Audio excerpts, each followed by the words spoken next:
Okay. Right, I'm at FestABLE at the moment. Oh yeah. I'm here with John. We're doing a speech today. Afternoon, people. You've asked, saw John when we were at the train station, and I got him to reintroduce himself about 3 times. Yeah. Good afternoon, people. It's John Reed again. Done it again. We're doing a speech today. You looking forward to it? Yeah, I am actually. Yeah, another opportunity to share some experiences about us learning together in the same school. So, yeah, very excited to be sharing our experiences today. Got some new stories that will be filmed as well, hopefully. But we've got some new stories. Got a new PowerPoint, which I did. Yeah, Max is an expert. Max is an expert. It's got some really nice animation. It's got some exploding stuff in it. It's very good. He learned some good ICT at our school, you see, didn't he? See, good IT skills. No. And since. And since, yeah. And since. I work for IT, all I know is how to do a PowerPoint. That's not true, he's an expert. He's already sorted out the TV here actually, about 2 minutes ago. But we need him. But there we go, FestABLE, here we go. And I don't know how I'm going to split this video down, because there's going to be like probably an hour worth of presentation, and then this intro. So I might just dumb these bits down, so yeah.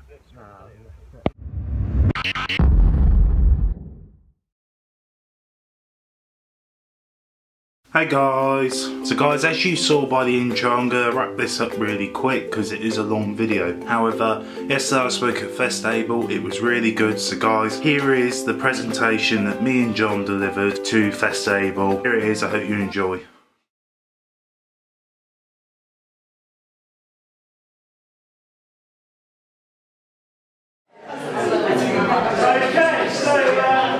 Good afternoon, everybody. A very warm welcome. Actually, it's not too warm here. I hope it's cool enough for everybody. But it's very nice to see some familiar faces in the room, and those that haven't left before, welcome. Very exciting day today. Max and I are honoured to be here today, and I'm honoured to be speaking with this young man here today, Max J. And I think, Max, we've got a bit of an introduction to begin, and then we'll head off. We do indeed. So today we'll be talking about FestABLE, learning together. Now there's a bit of a story behind this. You can see with me and John, the hashtag 1 to 7, when I was at school, this is now basically someone with Asperger's taking something literally. He asked the whole class to write down 1 to 7. It was a geography lesson, and I've done the right thing. I've done my title, I've done my kind of objectives, I've done the date, all that kind of stuff. Right, can everybody write down numbers 1 to 7 in your geography books, please? And everyone wrote 1, 2, 3, 4, 5, 6, 7, 1, 2, 3, 4, 5, 6, 7. And John looked at my book and it had 1, 2, 7. Precisely wrote down. Yeah. So I did all you asked. You did exactly. It's very good learning experience. And for me, that taught me something really important about the language that we use sometimes in terms of our teaching and learning experiences and all that kind of stuff. So this is very much about our experience of learning together at a particular school at a particular time. Some of the things that we thought were particularly helpful about our learning experiences together, some of the things that perhaps were more difficult in certain settings and all that kind of stuff as well. So Max is going to be telling his story really, and I'm going to chip in occasionally. So Max, I'm really pleased that you're leading the session today. We're Anne and Deb. So, the first slide is about us. So a very brief introduction to me. I've been lucky enough to work in primary, secondary. I've been lucky enough to work in local authority special schools, independent special schools, and a residential special school. My particular interest is in around social emotional development, and particularly social emotional and mental health. So that's where I'm coming from. I now work at Oxford Brookes University. I'm involved in teacher training, so I have a wonderful opportunity now to share some of the stories of the young people that I've worked with previously, reflect on my own practice again about what's been successful previously and what perhaps hasn't been, and also coordinate a 3-year degree which is a specialism all around special educational needs and disabilities. So I'm really pleased the university's approved that. So that's a little bit about me. And then you'll see by my heavily photoshopped photo. That's not, is it? A little bit. You know, it's natural Photoshop. So I'm a senior IT analyst. I'm also have done acting. So once I left school, I wanted to pursue acting. I can touch a bit of base about how I got into that later on. But I've been on like Holy City and Doctors and all things like that. I've been doing YouTube now for 10 years. I still haven't quite made it. You know, I'm not kind of $1 million level yet. 8,500 followers, though, which is rather good, I'd say. But still, 10 years down the line, still going for it. Ambassador for the National Autistic Society, which we can speak about a bit later, about how John was very much the core part of that happening, and also public speaker, which I now do to raise awareness for autism or disabled needs and special learning conditions. Yeah, so Max comes every year and gives we have a live conversation for about an hour in front of an audience, sometimes of up to 120 people. Which I think is very, very brave of Max, and we could go on for longer, but they've only got an hour to give. We're still chatting when they leave. Yeah, we like that. So, the first thing I will speak about is school. So, there was me in primary school, and I had the look going on there. What the hell was going on there? That's a cool look. Yeah, you see that, Richard? Yeah. I don't know why I always had the backwards head cap. I got told off numerous amount of times for having that up in primary school, and then that was later on in secondary school. So, that's just me being a typical teenager now, doing a selfie and trying to look cool. Doing some acting. Yeah. So what helped versus what didn't? So at primary school I found that a lot of the teachers there did not understand a lot of learning conditions and special needs. I had a lovely, lovely teacher in year 5 who really helped me, and she gave me my own desk in the classroom, and I had a box. And because I used to get anxious, I used to get really worried about things. You know, it would disrupt me the whole lesson. You know, the attention wouldn't be there. I wouldn't really be able to learn the best that I probably could have. So she let me have my own desk. She put photos of good memories that I had up on the wall. And any time I had a stressful situation, I used to write it down and then we put it in the box. And then what we would say at the end is, if you want to talk about the issues that are in the box, you can. If you don't, we just throw them in the bin. But as soon as you write it down and you put it in the box, that worry is gone, it's there. And that just really helped me, as well as that I had a lovely TA who sadly left, but she was really nice, and she used to take me away from reading sessions in the class, because what I always found a struggle in school is, you know, everyone would have to read a line in the classroom, you know, of a story, you know, so, you know, John, this is your bit, you know, okay, this is your next bit. And when it came to come to me, I had a book that I couldn't read. You know, I was scared I'd get it wrong, I was scared that people would laugh, and I was just generally concerned because I couldn't read it, and I just felt a bit more, I suppose, stupider, you know, not as intelligent as what other people were in the class. So the TA took me aside, and every time they had their learning bit, she used to read a book with me, and she used to say what things I got wrong, what things I got right, and it just really helped. But what was really good about that was it wasn't just a book about generic things. So the book was a fairy tale book, but with twists. So instead of Cinderella, it was Cinder Boy and how he wanted to go to the football game. So it was really good stories that would keep you really involved in, you know, what you were reading. And it just made you want to learn because you actually wanted to learn the story and what happened at the end. What things that didn't help, I'd say a lot of the teachers didn't understand the needs. So when I joined year 6, the teacher took the green box I had and she said, "You won't be needing this anymore, will you?" And she threw it in the bin. And it's things like that that just don't, there's that lack of understanding. They see a box, why does he need that? Don't need that. Big year 6 now. Yeah, you know, he can cope, he's independent, you know. And just about explaining things as well. So that year 5 teacher always took time to explain why something was this or why something was that. As a year 6 teacher, just never had that time or that kind of energy, I suppose, to want to describe that. And it didn't help. I then went on to secondary school. I went to a mainstream secondary school. Now it's quite unfortunate because year 6 I kind of did feel that I had landed on my feet eventually and I was doing quite well. But then all my friends went up to the school up the road and I went to a school in Reading because it had a ASD unit. I didn't want to go because I'd just spent years trying to make friends, and these friends taught me how to play football. I mean, I remember being in the playground, picking up the ball and running with it, and everyone would be like, what are you doing? Max, put the ball down. It said rugby, you know, and they taught me how to play football, and I couldn't talk till I was 6, so, you know, it was very hard for them to say, you know, this is how you play, and to get that kind of confirmed, yeah, I understand, it was quite difficult, but after all these years of making friends, I then had to say goodbye, which was hard. And then I went to the secondary school, which was mainstream. And it was an ASD unit, and I found that quite hard because, again, it was getting to know people, and people didn't quite understand the needs, and they'd pick on you for having it. And things, again, what helped, the only thing I could say about that school is it really made me interested in editing, because they got me to edit the trip that we all went on. But apart from that, everything else that that school offered didn't help.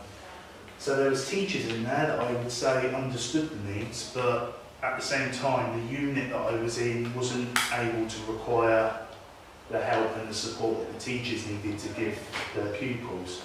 So before long, you'd see people who had a condition who was getting on good, doing really well, staying with the school, but the people who first showed a bit of trouble or a bit of hard times, or you know, they would slowly be ushered out of the school. So I suppose it's all to do with statistics. You know, ASD unit wants to turn around and go, you know, 100% of our pupils went on and got a G, and, you know, an A in GCSE or whatever, and you know, they don't tell you the ones that they've actually ushered out. Similar pictures today, Max, actually, but that might be a conversation for another day. Yeah. So that was another thing. And yeah, I mean, what didn't help, I suppose, just the teachers listening, you know. So I said to a teacher, you know, not in a horrible way, but I said, you know, I need help. I don't want someone sat next to me because I don't want everyone to know automatically I've got a condition. Yeah. You know, because it automatically becomes a target. And they said, oh no, we understand that. And first lesson, they sat someone next to me. And I just thought, well, that's my view out of it. And were they Velcro to you? Yeah, they were, you know, and I didn't mind the whole aspect of, because I know I needed help, you know, learning, I know that.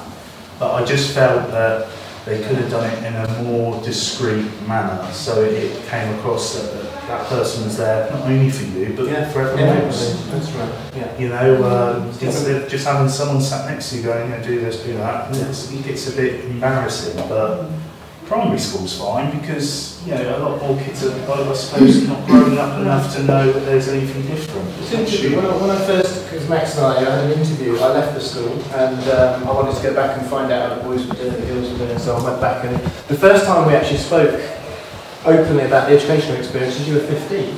Yeah. And you remembered having a very positive time at primary school because all your equipment was there, everything was well organised, you had your own workstation. And the transition then into secondary school was quite a big leap, and in terms of that kind of additional support, if you didn't bring your pencil, that's it. Yeah, you're right. You don't bring your PE kit. And I think that comes under what helped as well, primary school, just having utilities in the class to say, it doesn't matter if you forgot, instead of going, oh, you haven't brought your book, out you go. Yeah. It's fair enough, it might be something that we do need to remember, but time to time, even a person without a condition can forget. Of course. So, sometimes you take in factor how stressful that is for someone with a condition. You know, it's hard for them, and 9 times out of 10 they won't go back because of that experience. You know, they think they won't go bother now because, you know, they probably feel more uncomfortable going back the next time in case they forget, and then they worry even more in case they forget. There's a lot of teachers can be doing about their responsibilities really in terms of support and so on. And then I went to a school in Oxfordshire, which was by this man. I met this man, and I absolutely loved that school. I mean, I'd say what didn't help was probably the education wasn't at its best, but the support that school gave I could not by any means say anything bad about, you know, that school helped every child, and yeah, I mean, I honestly, I always say to you, I don't know how you came in every day. I mean, these teachers were kicked, they were punched, and after all this, they still came Not back. by Max, I should say. No. Very, very clear. I'll talk about Max's behaviour, if you like, shortly. But I mean, perhaps we could move on to now thinking about the kind of teachers that maybe were working slightly differently in an independent special school setting, actually. And we did break the rules, I will say this, we broke the rules a little bit, we were a lot more flexible. And I really like this quotation here. I'm studying the role of compassion for my doctoral thesis. And I'm really, this is Professor Paul Gilbert here and Choden, who say, I really like this line, possibly a new tattoo idea here, but perhaps the biggest enemy of compassion is conformity. And I think actually if we get into the routine of actually this is how we do things in this school, there's no flexibility, and even in terms about this notion of differentiated approaches to kind of discipline and all this kind of stuff, can we be a bit more flexible around this kind of thing? Well, I would argue that perhaps we can, and that's the message that I'm trying to encourage with my beginning teachers and so on. So we've got a whole generation of teachers going out. But we were certainly very lucky in terms of our curriculum design. And I didn't know that Max was going to pick this image actually, but I'm really pleased he did, because we were very focused on the future. And at the core of our particular curriculum model were positive human values. So irrespective of kind of socioeconomic status or faith or anything like that, we centred around somebody called, it's Neil Hawkes, Dr. Neil Hawkes' work on values-based education. So a real sort of focus on the core of our curriculum about respect, responsibility, tolerance, unity, I've all not these got a kind of hand values. one for responsibility. Yeah, exactly.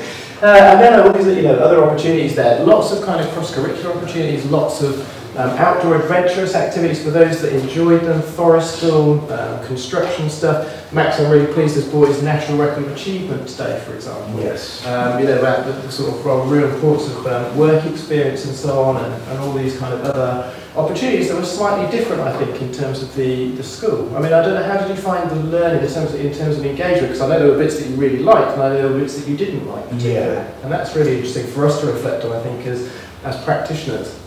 Even though the curriculum design was really, really good for the school, it was about really the accessibility to learn, because you've got a class of, say, 6 people that all have learning conditions, they all have... Yeah, so the school itself catered for pupils that had complex learning needs, communication difficulties and challenging behaviours. Now, I don't like the phrase, I really can't bear the phrase challenging behaviours, but there's a real mix sort of in terms of identified particular diagnosed special education needs and disabilities and other sort of complex needs around SEMH, really. And so no, word of the lie, it wasn't that the lessons were bad or the things that we were taught about, it was just sometimes being able to learn, as you can imagine, is tricky when everyone's in a class, having their own separate difficulties. Personal learning needs and all that kind of stuff. So that's what I love so much about the school, because it almost came down to, okay, education is important, but it's not the most important. It's about how we support all of you, how we can make you better people, and how we can give you the skills later on in life to be able to make something of yourself. And I'm really pleased that Max is going to update his story towards the end and the kind of exciting developments that you've been up to since then. I'm more than happy to talk about other examples of the curriculum and so on to colleagues at a later time. But again, I think this is really interesting, actually. What is it that employers are really looking for? Do you want to share this, Max? So, one of the things that I worked on was there's only 16% of people with autism in full-time work, and that hasn't changed for about 10 years. So, when I go up to Parliament, a lot of the things that we talk about is qualifications and how they're not very accessible for people with learning disabilities, because the level of how hard they are for someone with a condition is a lot more harder than someone who hasn't got the condition, And what I always try and point out is, why can't someone just be good at what they do and still get a job at what they do without having to have a maths or an English or a science qualification just to say, I can do the job? Because as you can see, based on a number of surveys, like Microsoft, Target Jobs, the BBC, not one of them has qualifications. They're not looking for qualifications. They're looking for people who have got all those skills. And I think good verbal communication, for example. And I think if that was taught in school, instead of what you can do on paper, on how many questions you answer in an hour on a maths test. If that was examined, you see a lot more people on a level playing field instead of people up here and people down here and people getting left out. Might be worth showing the next quotation that you didn't know about until yesterday. This is one I added, but I hope you don't mind. I think this really does. This is part of another interview with another Year 10 pupil, but I think this is really powerful actually, in terms of the message that we can all It's very true. take from this.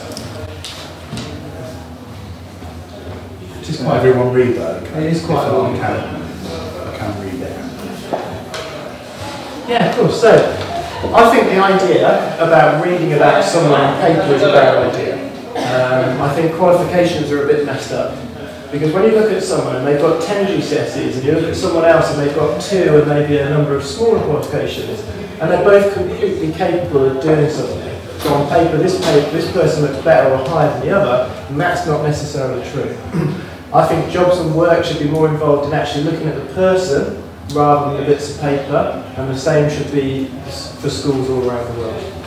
And I thought it was a really interesting message actually around the notion, and this young man actually was hugely capable in a number of different areas.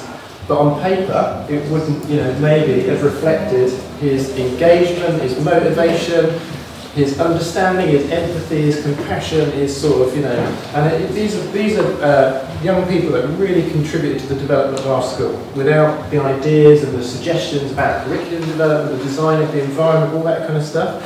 Now, it might be an opportunity to say that Max was the chairman of our school council for 3 years running, which I think is very, very impressive. And what was the first thing you thought was the most important thing in the school? Come on, it's got to be mirrors. It was mirrors. There's no mirrors. We neglected to put any mirrors in our facilities. And that wasn't good. When did you do my hair? Not good for adults who realised they couldn't do their hair. I was gobsmacked. Yeah. That was it. But school council again, we had lots and lots of really interesting initiatives, including saving our school therapists, and that might be a story for the end. So we can save that one for later. So yes. So college and work. So I've now come out of school. I'm a bit more older and a bit more uglier, and that's me at work. So what helped versus what didn't. Now I will go over how I got through these stages, because you're probably thinking at this point, well, how did you get to college and work? Because I mean, I didn't leave school with any GCSEs. I left with some qualifications, but not GCSEs. So I will explain that at the end, but at the moment I'll just say what helped versus what didn't. So college, nothing helped. Nothing helped. You're thrown. If anything, what helped about college was it was a wake-up call of how life is going to be, and it made me kind of, and not, because this shouldn't happen, and this is the message I try and say to everyone: is no one should have to be thrown into the deep end and go, oh wow, this is life. Is this another interesting transition, then, you think, from definitely, because school into a college? you go from primary school and you think, oh, primary school's rubbish, and then you go to secondary school and you're thinking, oh, what was I on about? Primary school was lovely. And then you go to college and you're like, oh, can I go back to secondary school? and it's ever evolving. But what I didn't realise about college was the independentness. So at school, I had my own way of getting to school. I had a taxi that used to take me to the school in Oxford. College, I had to get on the bus for the first time. What do I ask for? Where do I get off? Where am I going? I have to walk up to the college. What time's my lessons? And reading a bus timetable, I don't know if anyone else has this difficulty, but reading the bus timetable is like reading algebra, and with the chalkboard and all the algorithms going in your head, because I can't understand it. And I'll talk about how I managed to get on the bus, but again, at college it was very get on with it, and there was no support whatsoever. You didn't have someone to help you, and bless me, because I always am one of these people that go, well, no work is too much work. So I had an assignment and I'd done about 60 pages, everyone done about 30, and my tutor marked it and he said a pass. And I was like, oh, I've spent the night on it. I've got 60 pages and no word of a lie. I swear to, I take this to my grave. Someone the tutor pulled me in the class because what I did was I'd done my own investigation. So I went around the class, I said, okay, so what did you put? Oh, I've done this, I've done that, I've done that, I've done this. Okay, so what is it that I haven't done that you've done? He pulled me into the room and he heard that I was going around asking the other students and asked the TA if they would have a look, and he swore at me, the tutor. He said, how dare you effing disregard my marking, blah, blah, blah. And he said, are you disrespecting my marking? I said, are you disrespecting my work? I said, I worked very hard on that. He didn't quite like that. Very persuasive. But in the end, you know, it's again that if he would have just sat down with me and probably, you know, sat down and said, okay, this is where you can improve, I'd have been okay. But it's how the situation's approached. You know, there's a TA in the room. She was shocked, you know, because swearing from a teacher was obviously a no-no anyway. Definitely, yes. But he was effing, he was blinding, he was jeffing, and I burst out in tears and I'm proud to, you know, I'm not, you know, and I just said how I felt, and afterwards I got, he said go back and do this, and I did that, and I did, and so I swallowed a bit of pride and just kind of went, okay, I'll do that, and afterwards we were fine. But it was that situation, and making friends again, that's difficult in itself. I decided college wasn't for me, so that was all of what didn't help. At work, Sovereign was a lovely company to work for. I've now moved on from Sovereign, but I started as an apprentice. I'll go through how I got that later on, but they were always supportive. For me it was about progression, which is why I've moved on. But I will still miss that place because it was a lovely place to work for. And it's worth saying that Max was recognised as Apprentice of the Year. Apprentice of the Year 2016, I was there for 4 years, so a long time. So this is what we think might be really important in terms of our interactions with young people, young adults and all that kind of stuff here. So I think it's wonderful. Yeah, basically I've always thought from my perspective that, and it's about how we're in our interactions with children and young people, that we show as much respect and that we model the kind of respect, the values that we are encouraging the young people to exhibit, that we exhibit those in ourselves.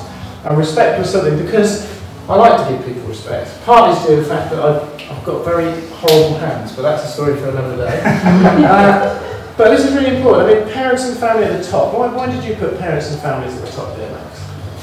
See, I've always, my mum, bless her, she's had to put up with a lot over the years, and I will always praise my mum. And the reason I praise my mum is because, and this is no you know, hardship against teachers or anything like that, but I feel that the only people who will ever understand your condition as much as you is your family and your parents, because they live it through it with you. My mum said a quote once, which is, she said, normally your kids grow up with you.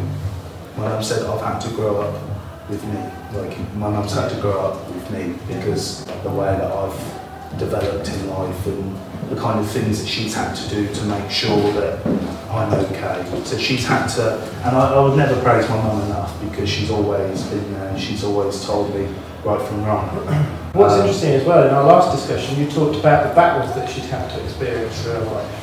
So the battles that she's had. I mean, getting a diagnosis and then having teachers turn around to you and go, there's nothing wrong with him, all the way to, you know, me then doing something wrong. I nicked a bike once, and my mum pulled me aside. She said, how do you think that made him feel? And I just went, I don't care.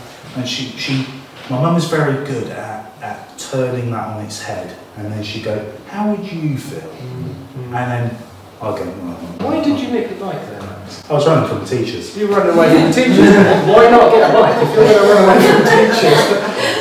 See, they called that stealing, I called that initiative. Yeah, initiative. I was showing skills from a young age. Yeah, you were.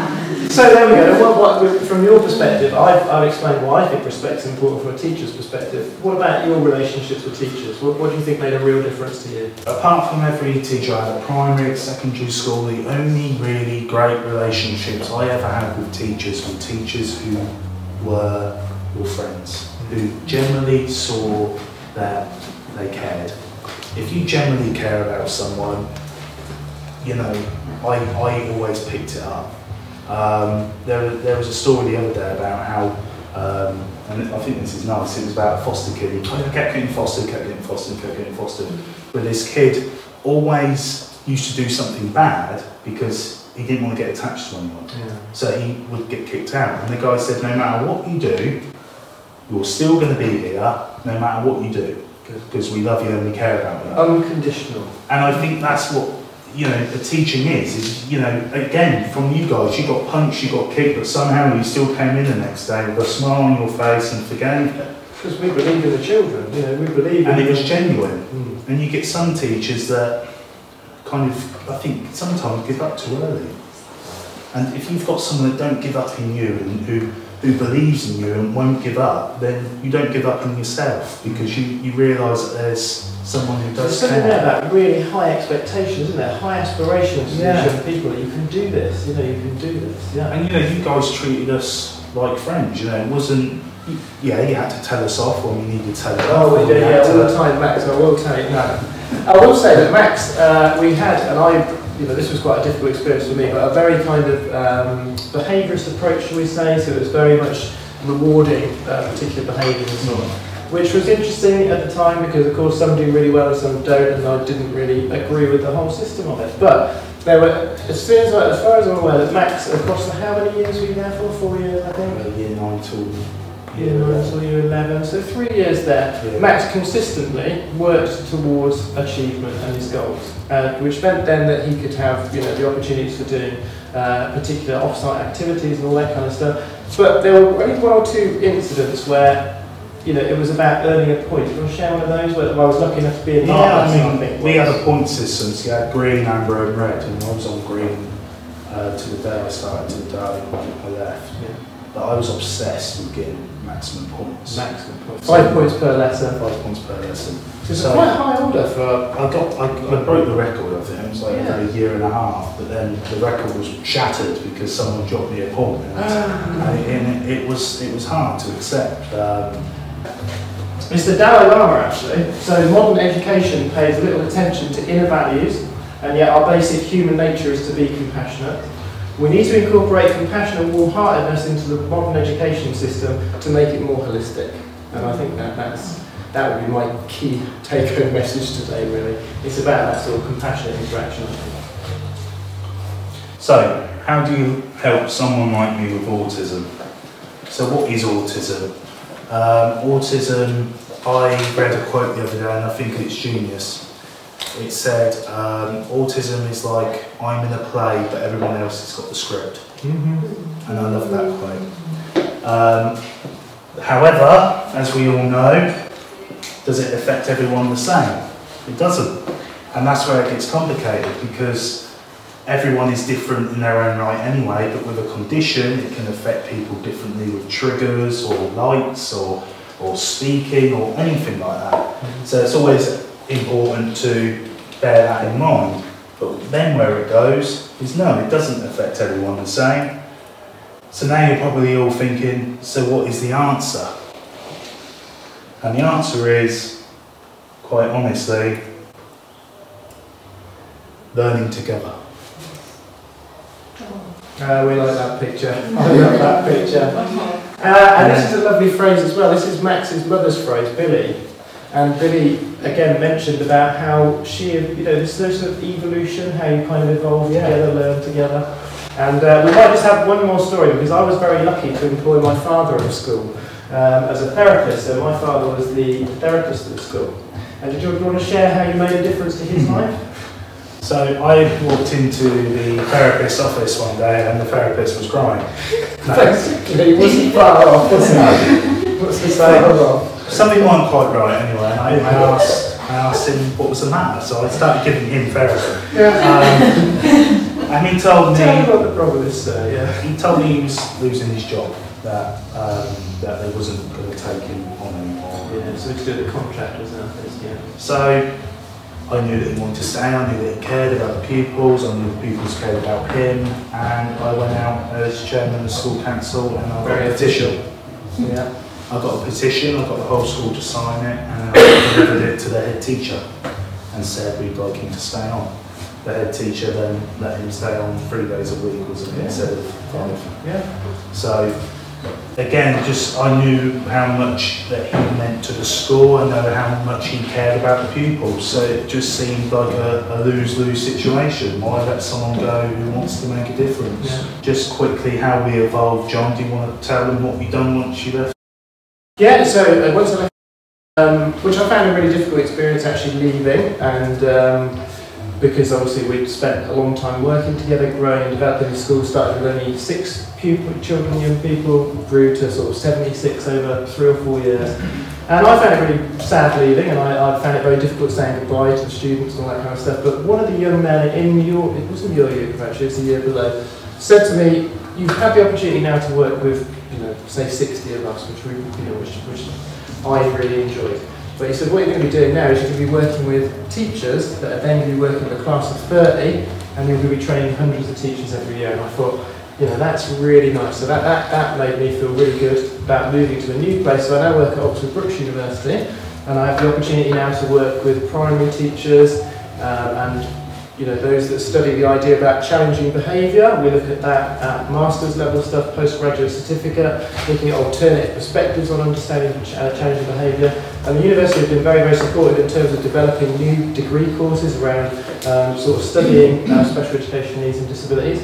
And it's just a really wonderful opportunity to sort of share stories. Max comes back every year. We never really know what we're going to say, but there are always interesting stuff to reflect on. And I think that's really important. If you've got any other questions for us, do ask us. And since then, Max has been involved in all kinds of really good advocacy, particularly in the House of Parliament. So I don't know if you've got time to just share a brief moment about what you're doing at the House of Parliament at the moment. I mean, so once I left school, obviously GCSEs was an issue, but I went to college, I've done a really good interview, gave me an unconditional offer, as long as I got some functional skills, which I did. I went to college, I spent a year there, hated it. I went to Sovereign for the apprenticeship. It was out of 100 people, and they were only taking 1 person on in IT. They were that impressed with me, they actually took on 2 because they already really had the position for someone else. But they were really impressed with me. They let me go. It took me 8 times to pass Maths Level 2 functional skills, and that's all I needed to pass my apprenticeship. So I've done that 8 times. Perseverance, don't you? Yes. You do persevere. This is good. Throughout all that as well, I also had a dream of becoming an actor. So I was sat home, I was watching EastEnders, and I said I would really love to do that. So I just thought, well, get off your bum and do it. So I started some small plays in Newbury, and then I was an extra on Glue, and there was a rope separating the extras and the actors. So I went under the rope, and I pretended I was an actor, a professional actor. So I was like, who's an actor? You are an actor. That's what actors do. I was just like, who's your agent then? I got all the information, and then I spent about a year just emailing away to anyone I could find. And then one day I came home and I had an email from a casualty director who said, we'd shortlist you, and if anything comes up, we'll let you know. About a year down the line, I still emailed him going, still Don't forget about me. Don't forget, please, nudge nudge. And then I come home and had an email from Holby City to say, we'd love you to come up for an audition. My mum couldn't take me, my dad couldn't. Eventually I got my aunt to take me. I nailed the audition. I went on Holby City. Off Holby City I got an agent, and then I'm doing all the acting work. And throughout the time, the reason that John came back into my life, which I'm glad that he did, was because he heard how well I was doing. He heard that I was doing TV and whatnot. So maybe if I would never have done that, we would have never have, but he tweeted me, he said hello, I tweeted back straight away, I knew who John was. And then he forwarded me the National Autistic Society acting role for the campaign. I went for it, I got it, I started in their campaign, and that's how I've become the ambassador for all things autism, really. And now I just go around while doing the IT, while doing the acting, to raise awareness, because I think everyone has a talent, everyone has got a dream, and I just want to be the one to say you can do it, but people need to support each other, learn together, evolve together to make that happen. What a lovely place to end, Max. Very good. I was guys, I hope you enjoyed that. I'd like to thank John, I'd like to thank everyone that came and watched us speak. I'd like to thank Barney, I'd like to thank FestABLE, and all the speakers, including Sally Phillips and every person that spoke at the event, to raise awareness to special needs and disabilities and learning conditions. Guys, I hope you enjoyed. Take care. Goodbye for now.